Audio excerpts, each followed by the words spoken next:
اب کرنا کیا ہے؟ ہم مقصد حیات سمجھ میں آ گیا، اچھا عمل، اللہ کی عبادت، شکر گزاری۔ اب سوال پیدا ہوتا ہے کہ وہ شکر گزاری یا عبادت جس پہ اسلام ہمیں لانا چاہتا ہے اس کو ہم کیسے ایکسپلین کریں گے؟ کیا کرنا پڑے گا ہمیں جس سے ہم اللہ کے شکر گزار کہلائیں گے، جس سے ہم اللہ کے عبادت گزار کہلائیں گے، اور جس سے ہم اللہ کے ہم اچھا عمل کرنے والا کہلائیں گے؟ تو کیا کرنا پڑے گا ہمیں؟ میں سمجھا پا رہا ہوں؟ بس یہ بات کو میں سمیٹ رہا ہوں جلدی سے۔ اس کے لیے سورہ بنی اسرائیل میں اللہ نے 4 باتوں کا حکم دیا کہ جو آدمی 4 کام کر لے گا نا، اللہ کی نظر میں وہ عبادت گزار کہلائے گا، اللہ کی نظر میں وہ شکر گزار کہلائے گا، اللہ کی نظر میں وہ اچھا انسان کہلائے گا، اچھا عمل کرنے والا کہلائے گا۔ یہاں تک بات کلیئر ہو گئی؟ وہ 4 عمل کیا ہیں؟ سب سے پہلا دیکھو، یہ اچھے عمل کا مطلب نہیں کہ آپ CA کرنا چھوڑ دیں، میری تقریر کا یہ ہرگز مطلب نہ سمجھیں کہ آپ اپنے بچوں کی بالکل بھی ٹینشن لینا چھوڑ دیں اور اسکولوں سے نکال کے ان کو ٹماٹر بیچنے پہ لگا دیں۔ ایسا نہ ہو میرے بیان کے بعد کوئی بچہ O لیول کر رہا ہو، ابا کہیں بیٹا دنیا مسافر خانہ ہے، ٹماٹر بیچ۔ ٹینشن تو لینی نہیں ہے۔ میں بلا وجہ 9 سال تک ٹینشن لیتا رہا، O لیول کی فیسیں بھرتا رہا، اور تجھے چارٹرڈ اکاؤنٹنٹ بنانے کی اور کمپیوٹر کا سافٹ ویئر انجینئر بنانے کی اور امریکہ بھیجنے کی اور تاجر بنانے کی، اور اسکول آج پتا چلا دنیا کیا ہے؟ مسافر۔ لہذا یہ ریڑھی لے اور ٹماٹر بیچ۔ بچہ کہے گا جب مسافر خانہ ہے تو ٹماٹر بیچنے کی بھی کیا ضرورت ہے؟ کیونکہ آج کے بچے بہت ہوشیار ہیں، وہ آپ سے ایک قدم آگے جائیں۔ وہ کہیں گے ابا پھر ٹماٹر بیچنے کی بھی تکلف کی کیا ضرورت ہے؟ بیٹھ جاتے ہیں کسی درگاہ پہ جا کے، کچھ نہ کچھ لنگر بٹ رہا ہوتا ہے نا، تو ہمیں بھی مل جائے گا، مسافر خانہ ہے نا۔ وہ ایک آدمی نے اشتہار دیا کہ ایک ویکینسی ہے، ملازمت ہے، تو اس میں تنخواہ تو نہیں ہوگی لیکن 2 ٹائم کا کھانا فری ہوگا۔ 2 ٹائم کا کھانا کیا ہوگا؟ فری ہوگا۔ بندہ چلا گیا، بے روزگار بہت ہیں بےچارے، انہوں نے کہا چلو تنخواہ نہیں ہوگی 2 ٹائم کا کھانا تو ملے گا۔ تو پوچھا جی کام کیا ہے؟ اس نے کہا داتا دربار سے جا کے نا لنگر بٹ رہا ہوتا ہے، 2 بریانی کی شاپریں لے کر آنا ہے، ایک خود کھائے گا ایک میں کھاؤں گا۔ لنگر بٹ رہا ہوتا ہے، 2 بریانی کی شاپریں، 2 صبح اور 2 رات، تو ایک تو کھائے گا ایک میں کھاؤں گا، 2 وقت کا کھانا کیا ہو گیا؟ اس نے کہا میں خود ہی وہاں جا کے نہیں کھا لوں پھر بیٹھ کے۔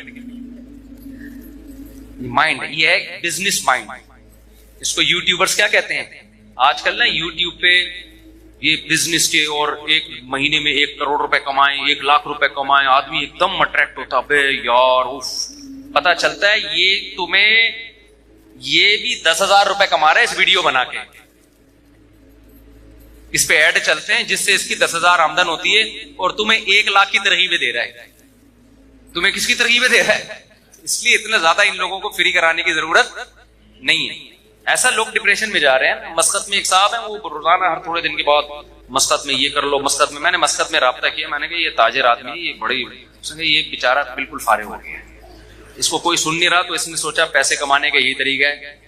پاکستان میں تو اب لوگ مایوس ہوئے ہیں، تو مسقط میں یہ، انہوں نے کہا ہم مسقط میں رہتے ہیں، کچھ بھی نہیں ایسا ہے، لیکن یہ نہیں بتائے گا، آپ خود جاؤ تحقیق کرو تو پھر پتہ چلے گا آپ کو۔ تو اب آپ نے دنیا کو سمجھ لیا مسافر خانہ۔ جی مفتی صاحب نے کہا ہم آخرت کے لیے پیدا ہوئے ہیں، اور یہ both are made for each other بھی نہیں ہے، اور ابا کے لیے بھی نہیں بنے، اماں کے لیے بھی نہیں بنے، بچوں کے لیے بھی نہیں بنے، تو اس سے تو رہبانیت آئے گی نا، رہبانیت، دنیا کو لات مارنا آئے گا، پھر ہم تو ترقی میں اور پیچھے رہ جائیں گے۔ کیا خیال ہے؟ گورا تو پھر ہمیں اور غلام بنا لے گا، تو ہم اللہ کی عبادت تو بعد میں ہوگی، پہلے کس کی عبادت شروع ہو جائے گی؟ گورے کی، جو ہو کر جو کر رہے ہیں ہم بھکاری کیوں ہیں؟ سائنس ٹیکنالوجی میں اگر ہم آگے ہوتے تو بھکاری ہوتے؟ تو اسلام کسی ایسی بات کا حکم دے سکتا ہے جس سے آپ اور بھکاری بن جاؤ؟ کیا خیال ہے؟ اکاؤنٹنگ کا علم تو اسلام نے سکھایا سب سے پہلے۔ سورہ بقرہ کی سب سے لمبی آیت اکاؤنٹنگ کی فضیلت میں نازل ہوئی ہے، قرآن کی سب سے لمبی آیت، سورہ بقرہ کی بھی نہیں، پورے قرآن، جس میں اللہ نے معاملات کی لکھت پڑھت کا حکم دیا ہے تاکہ جھگڑا نہ ہو۔ تو چارٹرڈ اکاؤنٹنٹ یہی تو کرتا ہے کہ جھگڑے سے بچاتا ہے۔ کیا خیال ہے بھائی جان؟ تبھی اکاؤنٹنگ کے علم کی بنیاد سب سے پہلے مسلمانوں نے رکھی ہے، گوروں نے مسلمانوں سے لیا یہ علم۔ تو مسافر خانے کا یہ قطعاً مطلب نہیں ہے کہ آپ سب بچوں کو کس پہ لگا دیں؟ ٹماٹر بیچنے پہ لگا دیں. پھر مسافر خانے کا مطلب کیا ہے؟ وہ اللہ نے بتایا ہے 4 شرطیں پوری کر لو تو عبادت گزار بھی کہلاؤ گے, 4 شرطیں پوری کر لو تو شکر گزار بھی کہلاؤ گے, 4 شرطیں پوری کر لو تو اچھا عمل کرنے والا بھی کہلاؤ گے, اور پھر میری طرف سے دنیا میں بھی کامیابی اور آخرت میں. وہ 4 شرطیں کیا ہیں؟ سورہ بنی اسرائیل میں وَمَنْ أَرَادَ الْآخِرَةَ, یہ 4 شرطیں گورے میں نہیں پائی جاتی, یہ 4 شرطیں گورے میں نہیں پائی جاتی. جب آپ میں یہ 4 شرطیں پائی جائیں گی تو آپ گورے سے آگے نکل جاؤ گے.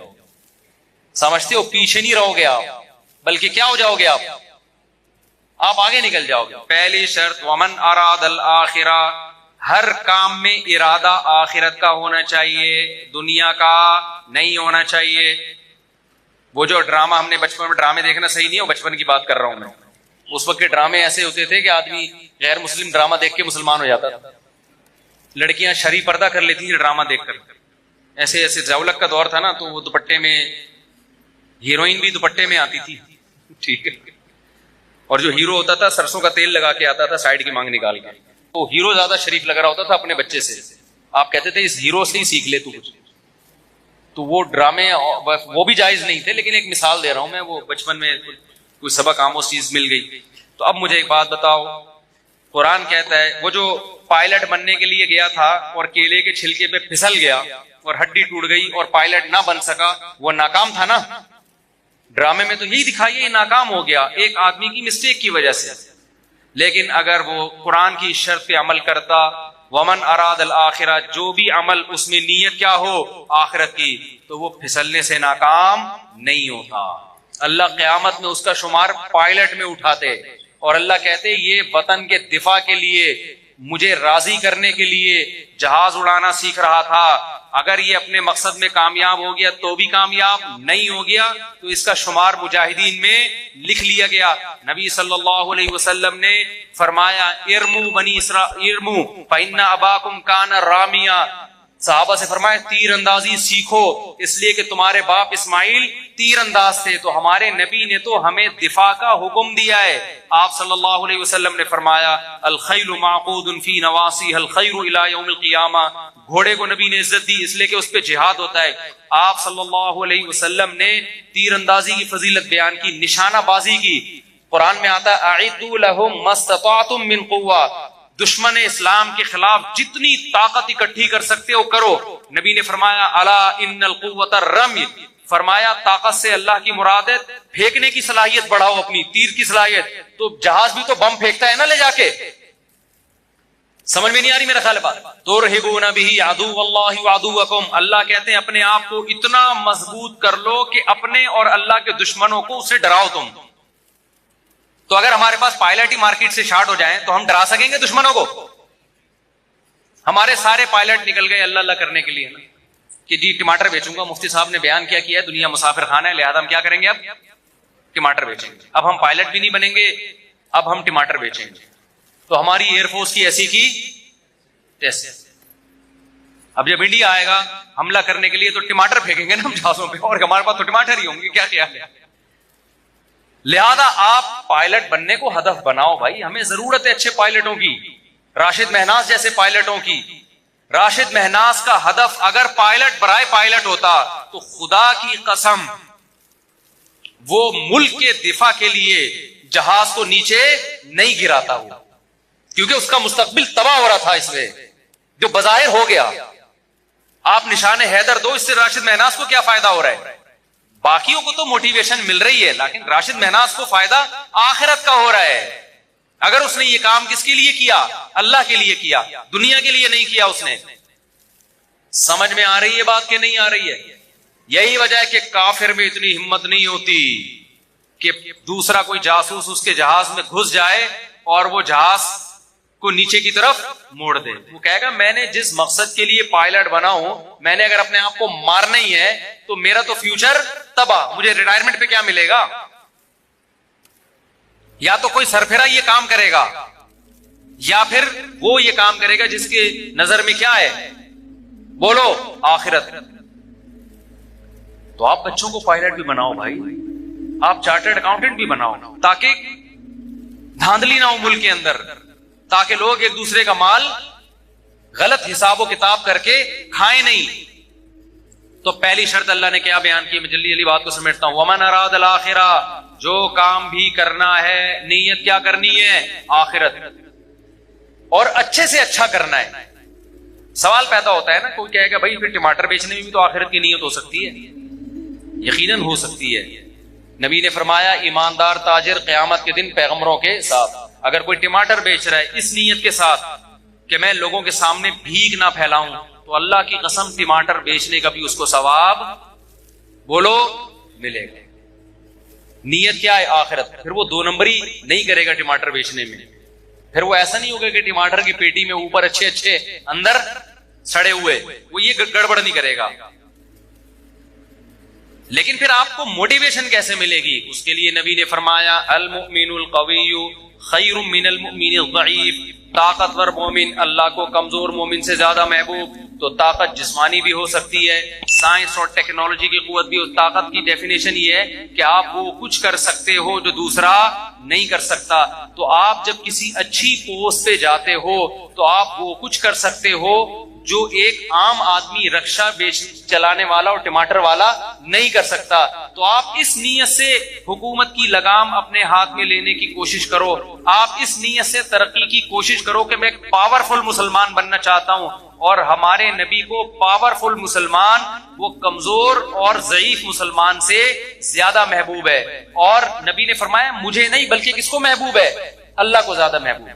بات آ رہی ہے سمجھ میں.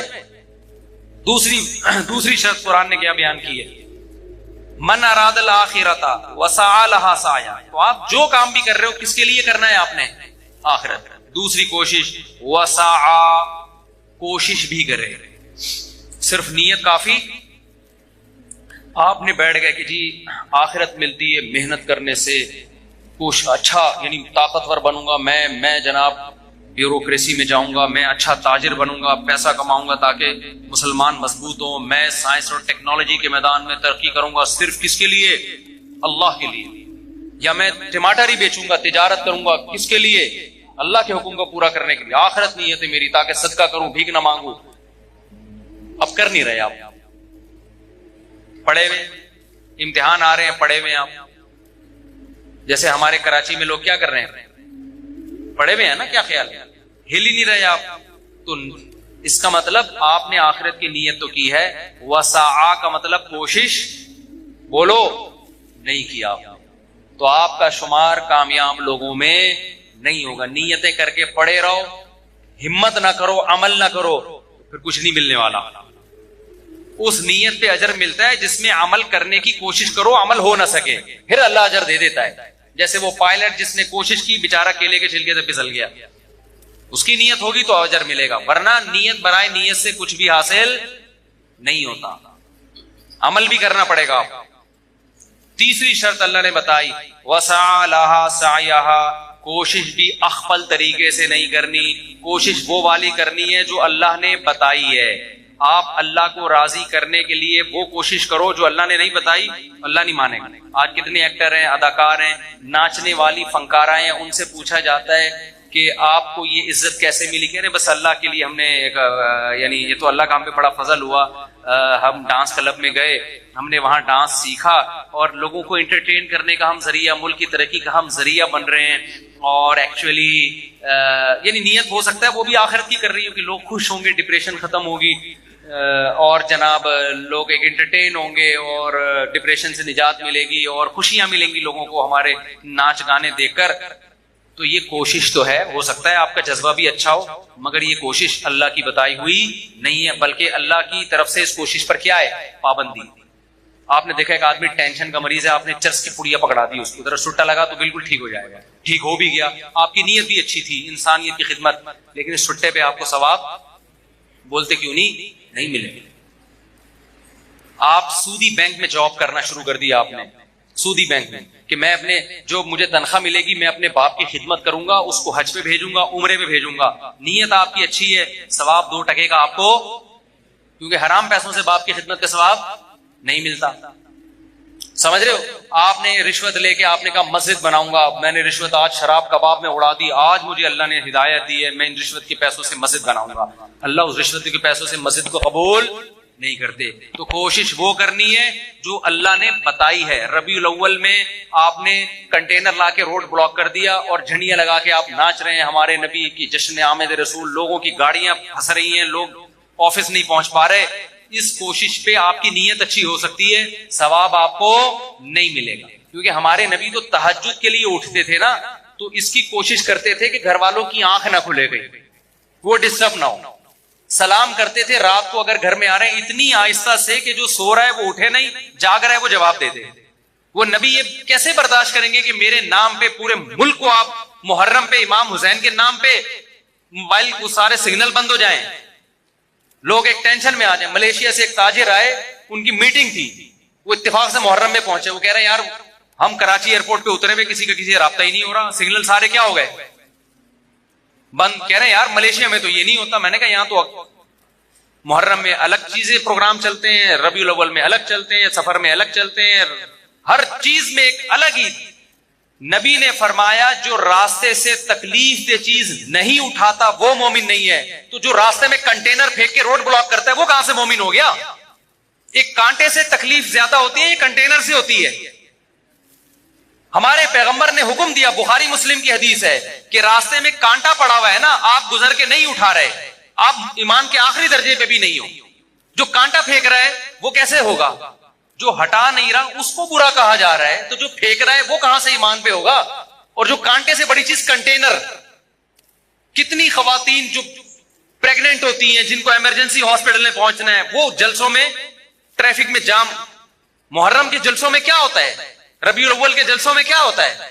مذہب کے نام پہ لوگوں کو اذیت پہنچائی جاتی ہے. جب ان سے کہا جائے بھائی کس صحابہ نے ربیع الاول منایا، کسی تابعی نے منایا، آج بھی حرم میں نہیں منایا جاتا، تو آپ کیوں وہ کر رہے ہو؟ کہہ رہے ہم نبی کی محبت میں کر رہے ہیں. آپ یقیناً محبت میں کر رہے ہو، ہم آپ کی نیت پہ شک نہیں کرتے، مگر کر وہ رہے ہو جو آپ کا نفس آپ کو کہہ رہا ہے. اللہ رسول کے بتائے ہوئے طریقے کو آپ فالو نہیں کر رہے. تو قرآن نے تیسری شرط بیان کی ہے، کوشش تمہاری گڑھی بھی نہیں ہونی چاہیے، کوشش وہ ہونی چاہیے جو میں نے بتائی ہے. اور آخری شرط اللہ نے بیان کی جو انتہائی اہم، وَهُوَ مُؤْمِنٌ، اللہ کہتے ہیں ایمان بھی ہونا چاہیے، توحید پرست ہونا چاہیے. مشرک کا، کافر کا کوئی نیک عمل میں قبول نہیں کروں گا. اللہ پہ، اس کے پیغمبروں پر، اس کی کتابوں پر ایمان ہوگا تو نیکی کا اجر ملے گا.